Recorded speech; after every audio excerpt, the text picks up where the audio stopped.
अस्सलाम वालेकुम। आपको क्लास का यूँ लिंक दिया जाएगा। अगर आपको ऐसी प्रॉब्लम आती है जैसी इसमें आ रही है, लिंक पे क्लिक करने पे आपको एक जीमेल सेलेक्ट करना होगा। जीमेल सेलेक्ट करने के बाद गेट इट नाउ के ऊपर क्लिक करते ही आप प्ले स्टोर में चले जाएंगे और इंस्टॉल के ऊपर में क्लिक कर दें। इंस्टॉल के ऊपर क्लिक करने के फिल फॉर बाद में सर्चिंग होगी, 2-3 मिनट में आपका इंस्टॉल हो जाएगा। ओपन का आइकन जैसे ब्लू हो तो उसके ऊपर क्लिक कर दें।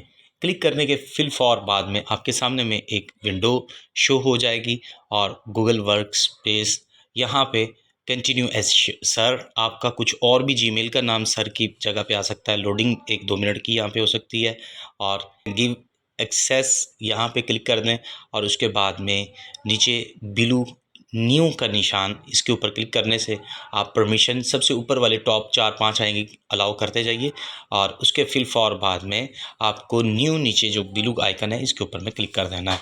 लास्ट अब आपके सामने में ऊपर न्यू का बटन है, उसको आप क्रॉस कर देंगे और क्रॉस करने के बाद सर्चिंग आइकन शो हो जाएगा। 2-4 मिनट ले सकता है, उसके बाद आप क्लास को ज्वाइन कर सकते हैं।